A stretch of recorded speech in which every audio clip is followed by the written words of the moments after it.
গান। ওমা, এই কীর্তন গান আমরা কেন শুনব?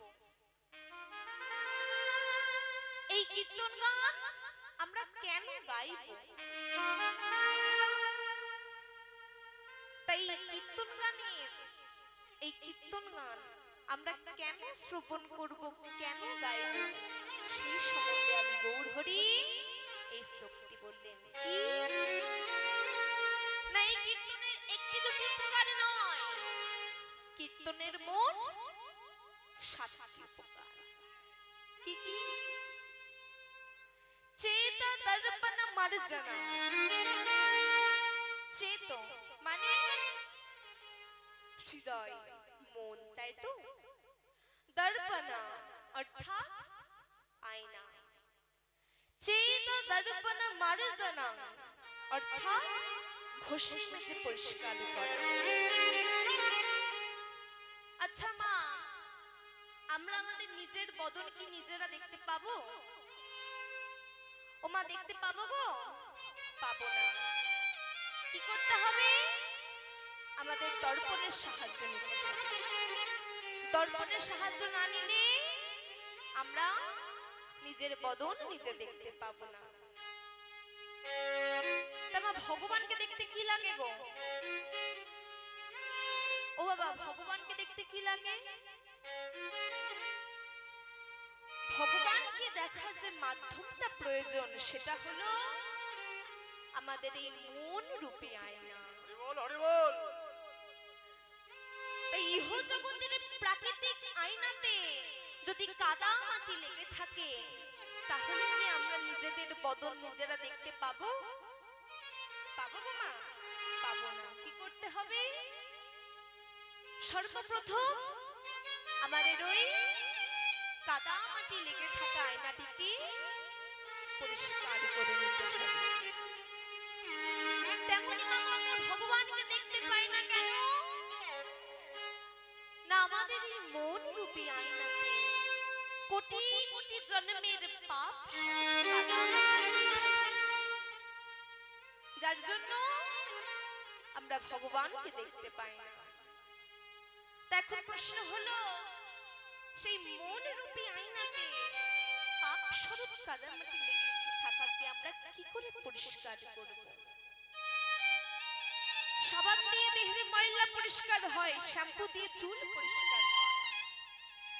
তেমনি আমরা যদি হরিনাম গাই, হরিনাম শ্রবণ করি, তাহলে কিন্তু আমাদের ওই মন রূপী আয়নাতে লেগে থাকা কাদামাটি পরিষ্কার করলেও হতে পারে। তাহলে মাগো, আমরা সকলে মিলে একটু হরিনাম গাইবো। মাগো, হরিনাম তো এমনি এমনি গাওয়া যায় না, হাতে করতালি দিতে হয়। আর বাবা, করতালি দিলে কি হয় গো? মনের মধ্যে যে শোক, যে তাপ, রাগ আছে, দুঃখ সব দূরীভূত হয়ে যায়। তাহলে আমরা সকলে মিলে দুটি বাহু তুলে করতালি দিয়ে আজ হরিনাম গাই। হরে কৃষ্ণ হরে কৃষ্ণ, কৃষ্ণ কৃষ্ণ হরে হরে, হরে রাম হরে রাম, রাম রাম হরে হরে,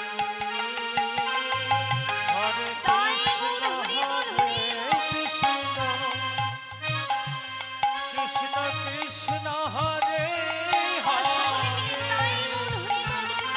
হরে রাম হরে রাম, রাম রাম হরে হরে, হরে কৃষ্ণ হরে কৃষ্ণ, হরে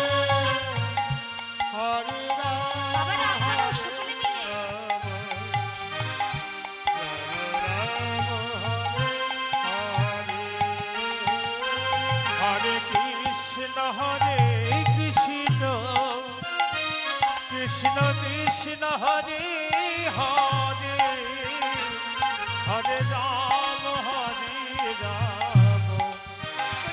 রাম রাম হরে হরে হরে কৃষ্ণ কৃষ্ণ কৃষ্ণ হরে হরে হরে রাম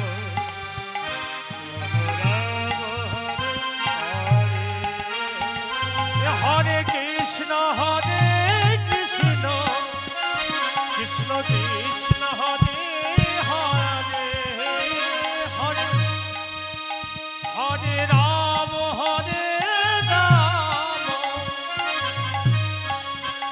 রাম রাম হরে হরে হরে কৃষ্ণ হরে কৃষ্ণ হরে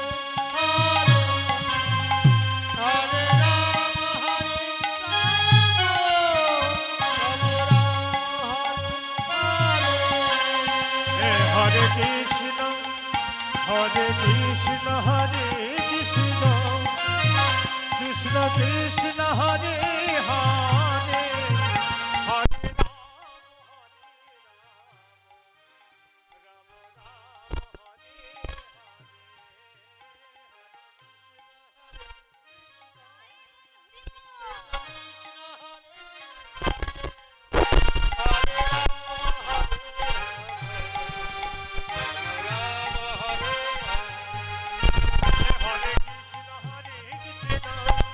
কৃষ্ণ কৃষ্ণ হরে হরে হরে রাম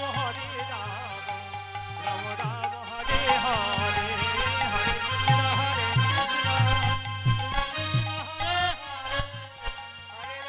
হরে হরে রাম হরে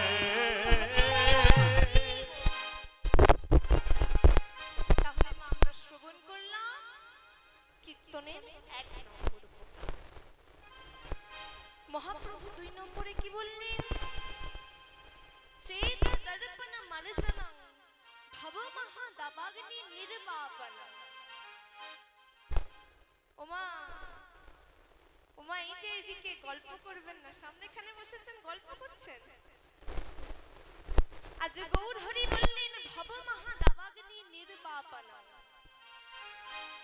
ওমা গো, এই যে এই জগতে মহা দাবাগ্নিটা চলছে, দাবাগ্নি কি গো? দাবানল। সারা বিশ্ব ব্রহ্মাণ্ডে যে দাবানল জ্বলছে, কেমন দাবানল না মা গো? দেখবেন একই বাড়িতে ভাইয়ে ভাইয়ে মারামারি, বাবা ছেলেতে যুদ্ধ, সমাজে সমাজে বিবাদ, জাতিতে জাতিতে বিভাগ, দেশে দেশে যুদ্ধ। এই যে মাগো মহা দাবাগ্নিটা জ্বলছে, এই দাবাগ্নি কিন্তু নিভিলেও নিভতে পারে। কখন না সারা বিশ্বে যদি একবার হরিনামের প্লাবন বয়ে যায়, সারা বিশ্বে যদি একবার হরিনামের বন্যা বয়ে যায়, তাহলে কিন্তু এই জগতের দাবাগ্নিটা নিভলেও নিভতে পারে। তাহলে আমাদেরকে সকলে মিলে একাই গাইলে কিন্তু হবে না, সকলে মিলে হরিনাম করতে হবে, সকলে মিলে হরিনাম আস্বাদন করতে হবে। তাহলে এটা গেল কীর্তনের 2 নম্বর উপকার। এবার 3 নম্বরটা কি বললেন? চেত দর্পণ মর্জনম ভব মহা দাবাগ্নি নির্বাপনম শ্রেয় কৈরব চন্দ্রিকা। শ্রেয় কৈরব চন্দ্রিকা, শ্রেয় মানে কল্যাণ।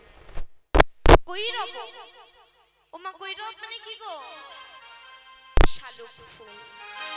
আর চন্দ্রিকা মানে চাঁদের আলো। তাহলে শ্রেয় কৈরব চন্দ্রিকা। মাগো এই জগতে দেখবেন যদি চাঁদের আলো একবার শালুক ফুলের উপরে পড়ে, তাহলে কিন্তু শালুক ফুল নিজে নিজেই উদিত হয়ে জগৎকে সৌন্দর্য দান করে।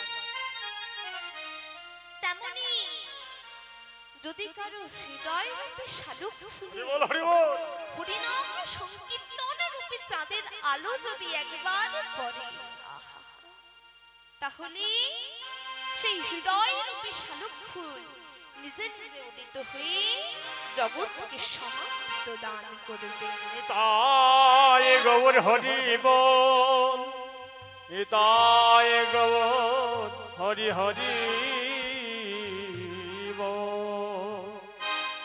তাহলে হৃদয়ে আমাদের আগে হরিনাম সংকীর্তন রূপে চাঁদের আলোকে পড়তে দিতে হবে, তার জন্য আমাদের হরিনাম গাইতে হবে। তাহলে এটা গেল কীর্তনের ৩ নম্বর উপকার। ৪ নম্বরে কি বললেন? চেত দর্পণ মার্জনম ভব মহাদাবাগ্নি নির্বাপনং শ্রেয় কৈরাব চন্দ্রিকা বিতরণম বিদ্যাবধূ জীবন। দেখুন মাগো, আমাদের মহাপ্রভু গৌরাঙ্গ সুন্দর এই জীবকুলকে শিক্ষা দেওয়ার জন্য, জীবকুলকে শিক্ষা দেওয়ার জন্য আধ্যাত্মিক বিদ্যার সাথে বধূ অর্থাৎ স্ত্রীলোকদের তুলনা করলেন। ও মাগো, দেখবেন আগেকার দিনের বউ মানুষরা একটা লম্বা ঘোমটা দিত, তাই তো? শ্বশুর ভাসুরদের সামনে নিজের মুখ দেখাতো না, দেখাতো না। তেমনি মাগো এই আধ্যাত্মিক জগতের বিদ্যা,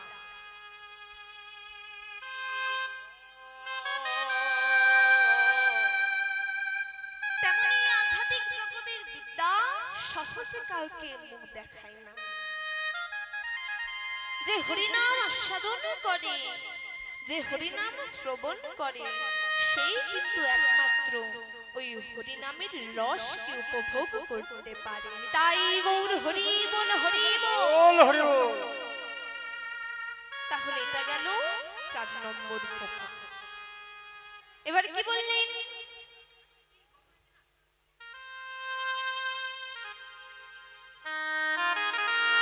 চেত দর্পণ মার্জনম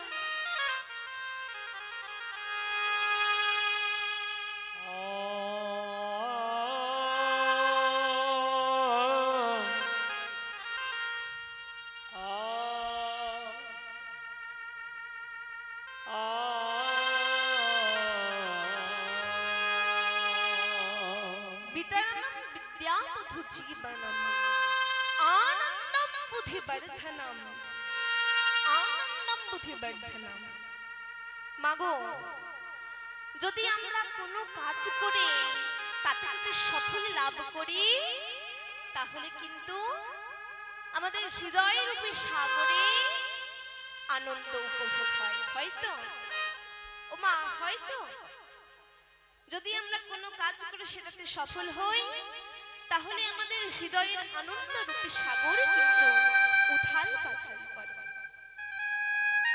কিন্তু মাগো, ভগবানের কৃপা যদি না থাকে, তাহলে গাছের একটা পাতাও নড়ে না। ভগবান চাই বলেই কিন্তু আমাদের হৃদয়ের আনন্দ রূপে সাগর উথাল পাথাল করে। আর ভগবানের কৃপা যদি না থাকে, আপনি যতই সেই কাজটা করে সফল লাভ করুন না কেন, আপনার হৃদয় রূপে সাগরে কিন্তু কোনোদিন কখনোই আনন্দ লাভ হবে না। তাই গৌর হরি বল, হরি বল। তাহলে তার জন্য আমাদের হরি নামের কৃপা পেতে হবে। তাহলে এটা গেল ৫ নম্বর উপকার। এবার ৬ নম্বর কি বললেন? প্রতিপদ পুণ্যমৃত স্বাদানম, প্রতিপদ পুণ্যমৃত স্বাদানম। মাগো, এই যে কীর্তন গান, এই কীর্তন গানের প্রতি পদে পদে পূর্ণ অমৃতের স্বাদ আছে। এই কীর্তন গানের প্রতি পদে পদে পূর্ণ অমৃতের স্বাদ আছে। তাহলে বাবা, আপনারা বলবেন কই আমরা তো কেউ পাচ্ছি না। তা এখন কি হচ্ছে, তার মুখে কোনো খাবারের স্বাদ লাগছে না। সে ডাক্তার বাবুর কাছে গিয়েছে, বলছে ডাক্তার বাবু আমি যেই খাবারই খাচ্ছি আমার মুখে তার কোনো স্বাদ লাগছে না। তখন ডাক্তার বাবু বলছে তোমার অরুচি রোগ হয়েছে। অরুচি রোগ? তাহলে এর কি ওষুধ আছে? বলছে এর কোনো ওষুধ প্রয়োজন হবে না, তুমি প্রত্যেক দিন মিষ্টি খাও। মিষ্টি খাবো? সেটাও তো আমার অরুচি হবে। যা খাবো আমার তো তাই কোনো স্বাদ লাগবে না জি, তাহলে সেটা কি করে খাবো আমি? ডাক্তার বাবু বলছে তুমি সেটাই খাও না, তুমি সেই মিষ্টিটাই খাও। তুমি সেই মিষ্টিটা খেতে খেতে যেদিন বুঝবে তোমার মুখে সেই মিষ্টির স্বাদ এসেছে, সেদিন বুঝবে তোমার অরুচি রোগ দূরে চলে গেছে। তাহলে মাই কীর্তন গানের প্রতি পদে পদে পূর্ণ অমৃতের স্বাদ আছে, সেটা আমরা বুঝতে পারছি না বলে কি আমরা কীর্তন গান শ্রবণ করব না? আমরা কীর্তন গান গাইব না? আমরা কীর্তন গান আস্বাদন করব, আমরা কীর্তন গান শ্রবণ করব। আস্বাদন করতে করতে, শ্রবণ করতে করতে যেদিন আমরা বুঝতে পারবো আমাদেরও ওই কীর্তন গানের পদে পদে মিষ্টি স্বাদ এসেছে, সেদিন আমরা বুঝবো আমাদের সব অরুচি রোগ দূরে চলে গেছে। তাই গৌর হরি হরি হরি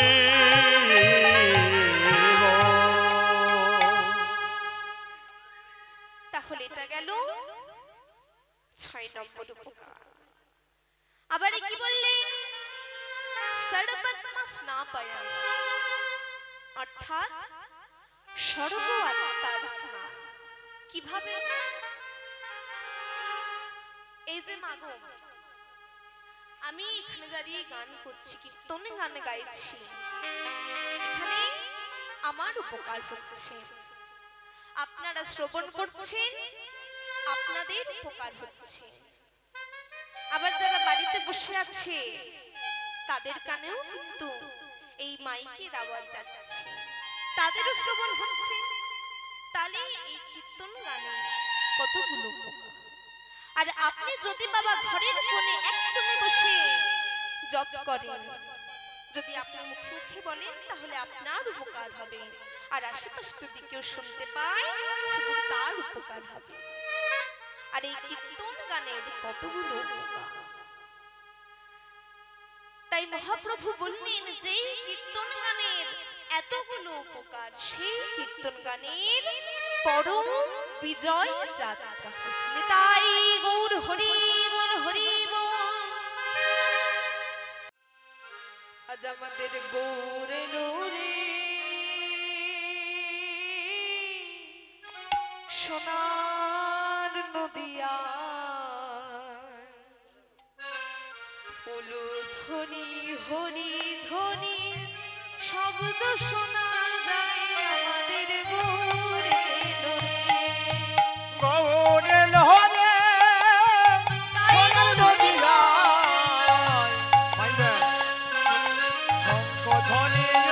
ধ্বনি শব্দ শোনা যায় আমাদের গৌরে লহরে।